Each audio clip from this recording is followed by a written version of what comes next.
Hey everybody, I hope everyone is having a great and relaxing summer. I hope everyone is spending time just having fun, relaxing. I can't believe we're only a couple of weeks away from the beginning of the new academic year. We're going to be all together again for the new academic year. I can't believe it. It's been a very, very, very fast summer, as it always is. Over the last 6 weeks or so, as you know, Eitan and I have been doing a lot of thinking, a lot of planning. About issues and topics that affect not just one of our scope and sequences, not just one of our curricula, but the entire history curriculum. And primarily, we've been thinking about two really important topics and two really important issues. The first is writing, and the second is analytical thinking and source analysis and ways we can better prepare our students to become critical thinkers.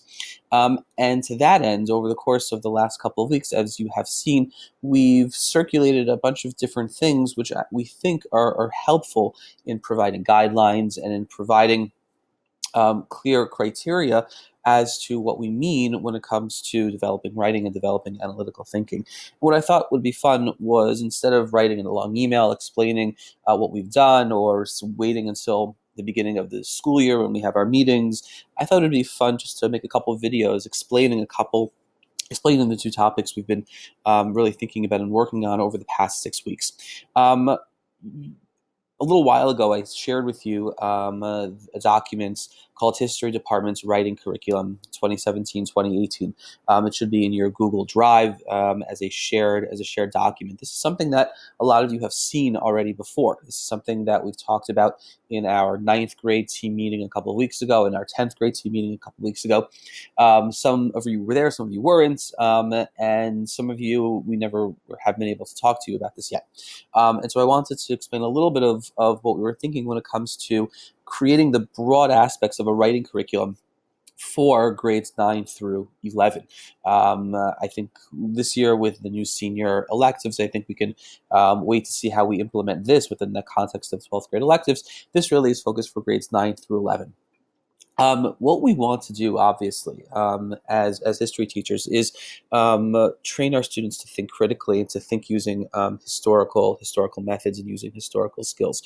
We want our students to become amateur historians, and so to that end, we thought it would be useful to put down exactly how we can do this in the context of writing. We want our students to be writing on a regular basis. We want them to be writing on a consistent basis. And we want the writing to be focused. We want the writing to have a semblance of focus, not just pulling what we want where we want to.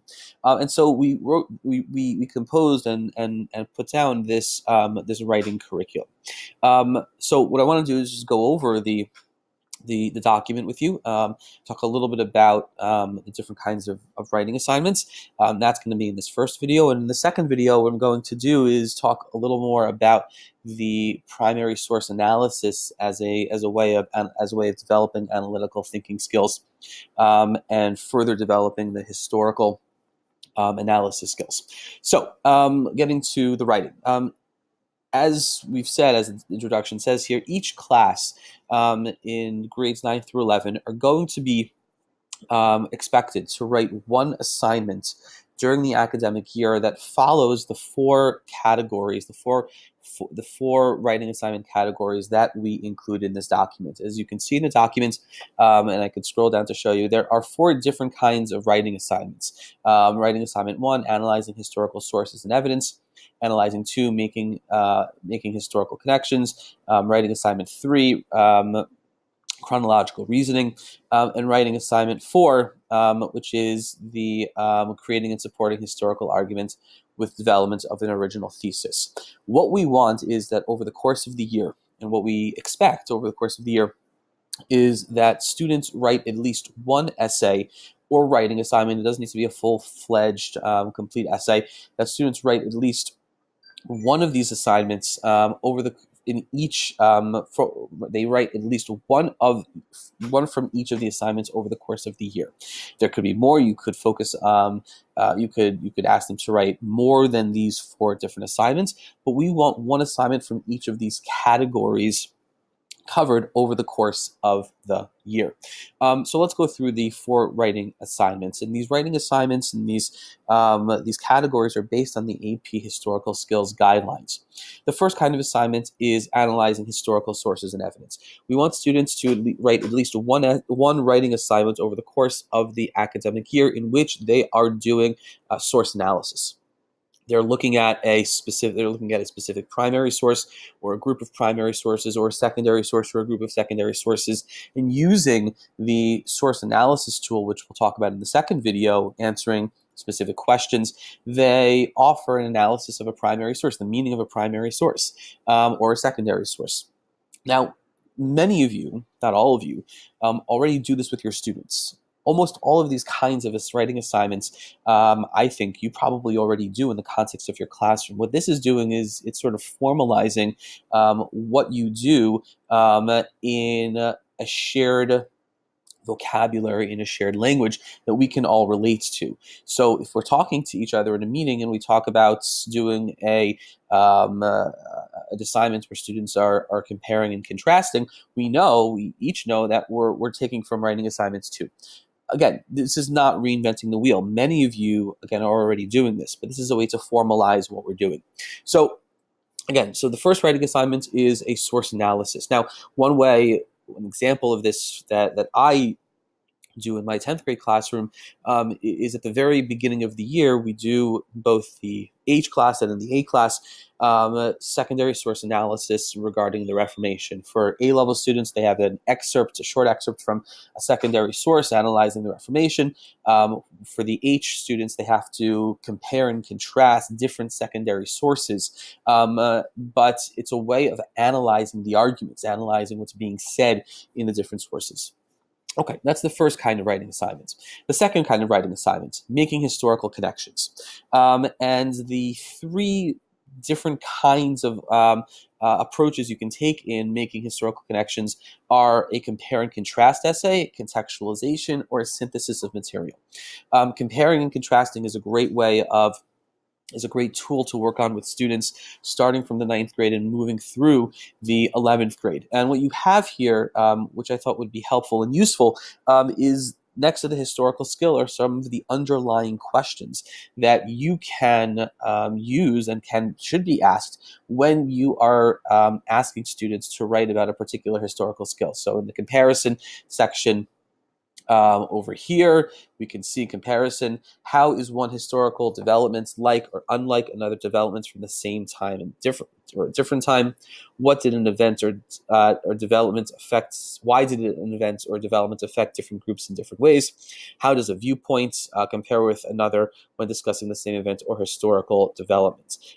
So each of these historical skills has specific underlying questions that, again, I think most of you are already incorporating.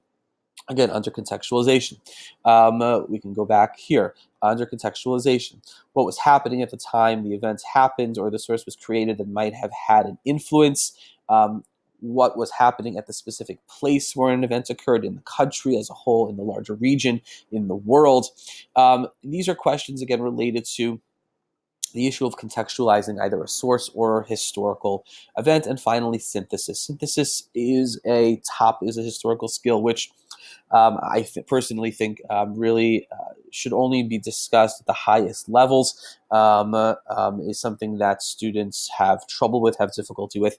But anyway, definitely can be incorporated into a writing assignment. That's the second. So again, the second, making historical connections.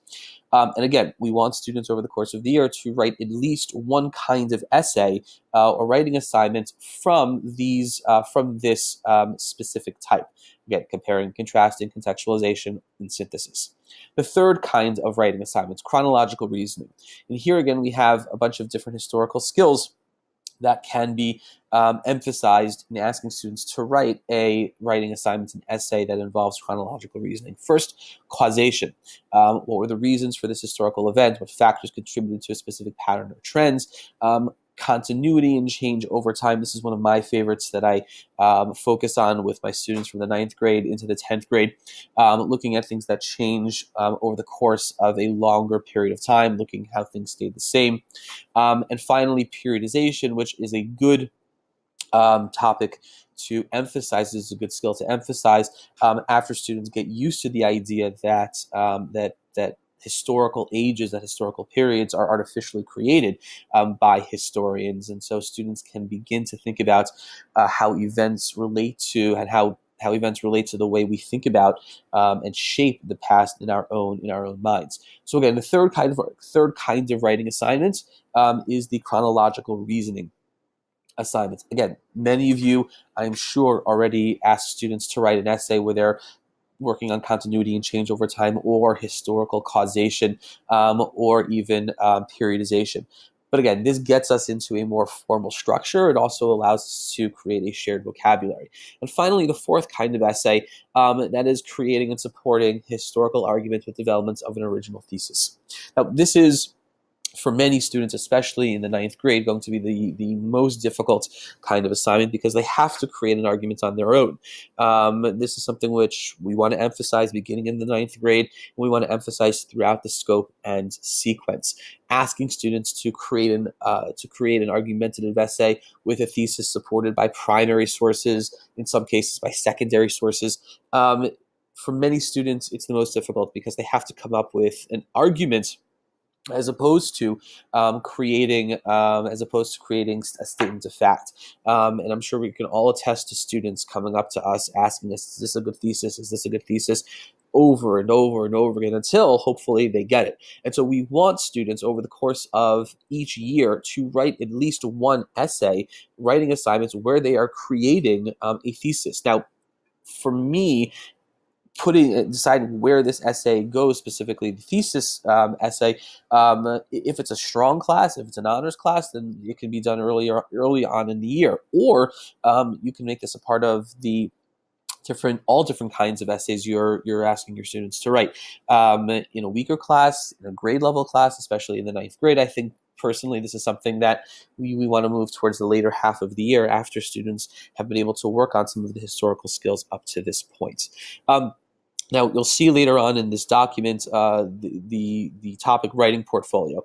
We're still working on what this may or may not be, so we're not going to really talk about it for now. You can ignore it. So again, 4 different kinds of writing assignments over the course of the year. At least four writing assignments over the course of the year, and we want each and every one of you to ensure that the writing assignments that you give fall within the broad structure of each of these categories. So again, we want students over the course of the entire academic year to write at least one essay, one assignment from each of these 4 topics. Now, for me, I give more than 4 writing assignments, and so for me, I'm going to be taking from each of these types multiple times over the course of the year. But just to put this again in the framework, is we want to create a shared vocabulary. We want to create a way to ensure that all of us are on the same page when we're talking about writing, and making sure that each of the historical skills, at least in a broad way, are being addressed over the course of the academic year. We'd be happy to talk more about this in our meetings. You can shoot me an email. You can shoot Eitan an email. But I think this is a good way of at least introducing, I think, the writing curriculum. And this is going to be a conversation from this point forward. And I look forward to hearing from you in regards to this topic. Now, the next video we'll make will be on the topic of source analysis and critical thinking. And just to tease the video, the historical source tool, the analysis tool that I created at the beginning of the summer, has been, I've rehashed it and changed it a little bit. I'm going to share a document with you, which we're going to look at together, and we're going to work on together into something which I think is much more usable in our classrooms on a day-to-day basis. Okay, until next time, everyone, have a great day. Bye.